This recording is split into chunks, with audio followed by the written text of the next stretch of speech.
Yo, what's going on, guys? Today we have another modification that we're adding on the Accord, and that modification today is going to be a new radio. I'm not going to bore you with a lot of talking today, as this is also going to serve as a how-to guide. I'm going to go ahead and toss it over to Future Me, as there's a couple things that we need to go over before we get started. Okay, so what's going on? Future Me here. One of the main things that we have to cover first is what climate control you specifically have. In terms of the climate control for a 6th gen Accord, you have 2 different types and you have 2 variants within each type. So in total, there are 4 variants.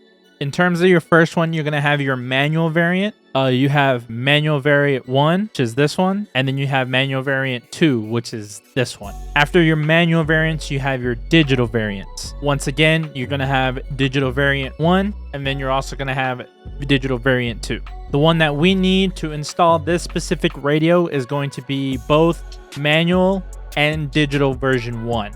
If we pop them up on the screen real quickly, you'll see that there are cutouts for those specific variants. If you have the other 2 variants, manual variant 2 and digital variant 2, those will not work on this specific radio. I ended up trying to do it that way, and I ended up breaking the climate control, and it was this whole process with trying to find a new climate control.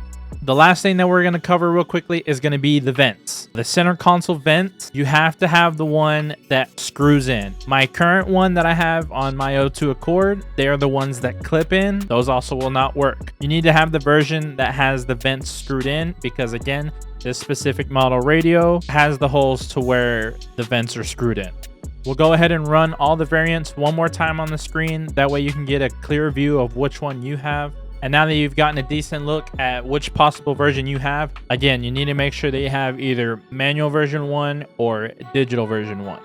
If you do end up going to a junkyard and you find the vents that you need that have the screws on the bottom, make sure you take the flaps as well. Those also have to be transferred over from whatever radio you have or whatever radio you found in the junkyard. The front vents, again, I'll put up a quick photo of what I'm talking about so you can see. You are going to need those vents and you're going to need to transfer over them to the new unit. All right, so we'll go ahead and toss it back to Past Me. He's going to go ahead and finish the rest of the video. I just hope this guide helps and that you get a new radio inside your 6th gen Accord.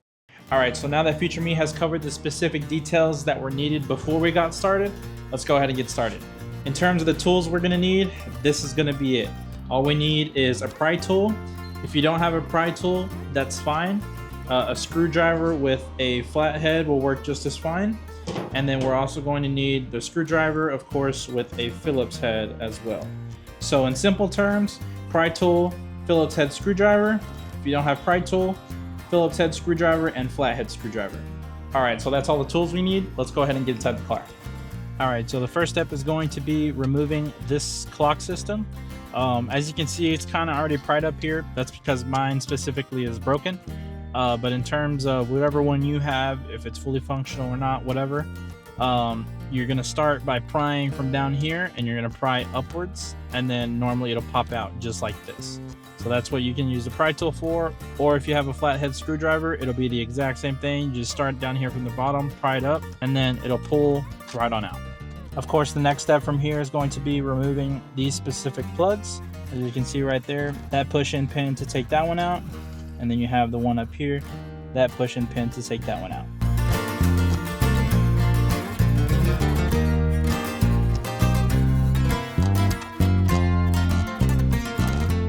All right, and just like that, clock unit is out. The next step from here is going to be to hop down to the bottom of the unit. Hey, it's Post Effects Tony here. I actually capped. The next step is not going to the bottom. The next step is actually removing the bolt from right here. If we go back to this section right here in the video, you can see right here that there's a bracket that runs through the middle. There's normally a screw that's right here that you take off with a Phillips head. For some reason, mine was missing. However, in most cases, this screw is actually there. So before you hop down to the bottom, after you take out the clock system, you'll need to remove this bolt first before you forget it, and then try and take the unit out and then end up snapping this whole unit itself. So yeah, just wanted to chime in real quick. But yeah, you want to take this out first before you hop on to the next step. As you can see right down here, there are 2 little circles. There are actually 2 screws there. Those 2 screws specifically hold the unit in, and so we're going to need to take those out before we can pry it off. Of course, once those 2 screws are taken out, we're going to hop back to the pry tool. We're going to pry all along the edges of the center console. My favorite place to start is honestly at the bottom. Sometimes, of course, it'll of course push itself right on in here.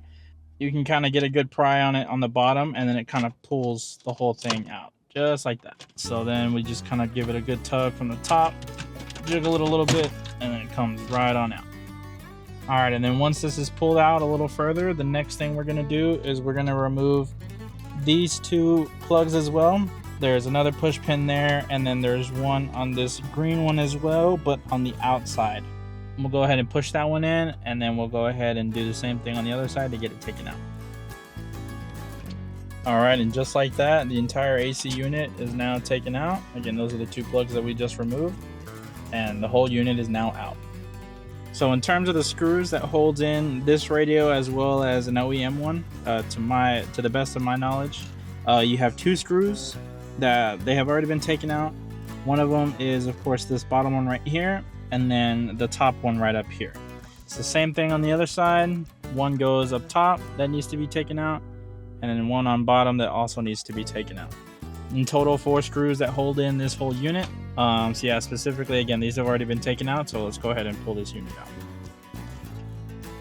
All right, so we've pulled out the unit pretty much for a good chunk. We haven't unplugged this blue connector, but we have unplugged this one right here. This was another connector that was inside the radio. This is the only other one we've disconnected. We're not going to need to use this in the new radio, so we'll just leave that back there. And then of course for here, we will disconnect this blue connector and replace it with the new one that comes on the new unit. And just like that, it is now disconnected. This radio can go bye-bye. We'll put it down there. And now we can come back to our main housing and our climate controls. Again, in my specific case, as I already mentioned earlier, this is the wrong unit. And so I did have to buy a replacement unit, which is currently on the new radio right now. I'll go ahead and grab that for you so that you can see the difference. All right, and having them side by side here, we are going to end up transferring the temperature knob over to the new one. Those are direct plug and play, so that's perfectly fine. But in terms of the one that we needed, again, this is the one that has the cutouts for this specific unit. Again, I have the manual version 1, and then this is the manual version 2, which does not work. Again, in order to remove your climate control unit, it's going to be 1, 2, 3, 4, and 5 screws. All 5 of those screws you're going to take out, and then the unit will slide right on out. So in terms of the vents, all different versions are held in with these clips on 3 sides. So there's 6 total. So it's these two up top, and then these 2 down there as well. So 6 total clips, and then of course, depending on which version you have, you either have one that's held in with a clip on top or the one that's screwed in, but make sure that you remove the screw first if you have the ones that screw in. And so yeah, the way that you really just remove it, I like to start from the top. Just kind of like that. I already just pushed down a little bit. And then you just kind of wiggle each to where you can get all of the sides to kind of come out at the same time. Again, give it like a little wiggle. Even like pull up a little bit if you can on just one to let it loose. And then just like that, it comes right on out. Got lucky. You definitely need to be careful because these clips are prone to break. I didn't break them here, but again, that is very common in these. Again, we won't be needing this one since we did buy the ones that have the screw to screw in. I'm simply really just kind of demonstrating to you how it is that you're going to take these out. And so yeah, specifically with the vents, I like to start from the top on the inside and kind of pry one of them out. And then once one of them comes out, they're a lot easier to take out one by one. But you really just have to focus on getting one of them out. I kind of like to give it a decent pry on this side, and then the whole unit comes out. Just like that. As you can see, all of them came out. One of them did end up popping off. And so yeah, the whole unit comes out like this. They're all on their own little threads. And then you would literally just slide this whole thing in. You come from the inside, and then you would slide all of them into their specific hole. And then you, of course, again, they're all kind of mixed out from their holes now, but specifically you would take it from the inside with the bar on the inside, and then you would slide them all into place, and then they would latch on from there.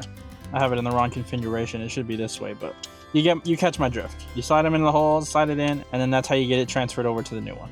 All right, and now that you've gotten everything transferred over, climate controls and all 5 of their screws, the new vents with those screws at the bottom as well, both sides, front vents also transferred over, again slid into the holes and then pushed in from the back side to their appropriate slot. This is just about what the unit should look like, and then now we can go ahead and start plugging everything in. So first thing that we're going to plug back in is going to be this blue cord back to the blue that comes from the controls in the car, and then shortly after that we'll be plugging in our brown connector to this specific plug right here, and then our green one on this side right over here. All right, so let's go ahead and get everything plugged up.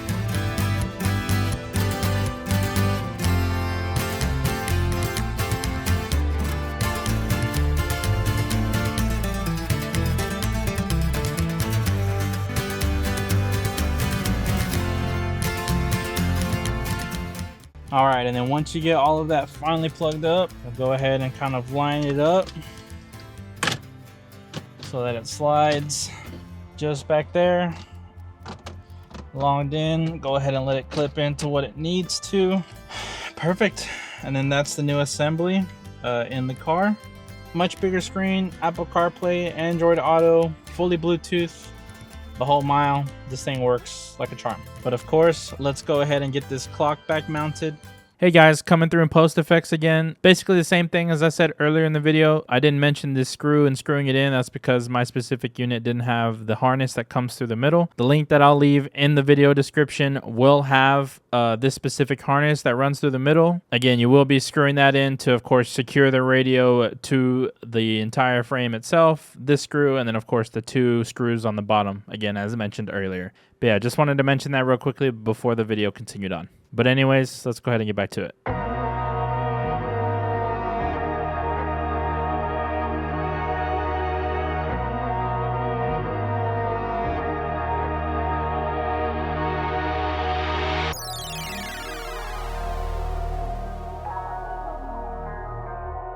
And just like that, our clock unit is right back in. All right, and then of course, last thing to touch up is going to be these 2 screws on the bottom. In this case, the new holes that are there for this new unit, the screws actually don't fit. These holes are actually pretty deep and pretty big, and so we have to buy some new ones in order to get it to hold in. But that pretty much is the entirety of this specific install for the radio. Again, I will leave links in the description for everything that I used in this video. But let's go ahead and get the car started, or at least prepped and turned on, and that way we can see if our radio actually works.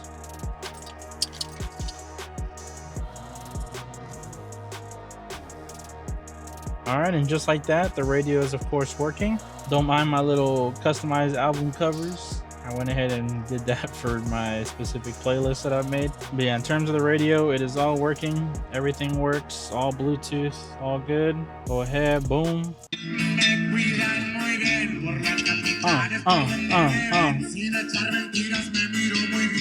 But yeah, the unit does work. Again, it comes through. Honestly, it makes the speaker sound a little bit better than what it was with the old unit. So yeah, in general, for the price, honestly, this is a huge upgrade, especially for a 2002. Man, this car is so old. The interior is just so outdated, and so definitely the radio helps out. But yeah, guys, that's gonna be the end of this video. I hope this guide helped, and I look forward to seeing y'all in the next upgrade for the Honda Accord. Just to give you a quick hint, it might have to do with this little unit right here. We will see. We'll catch you on the next one, guys. Peace.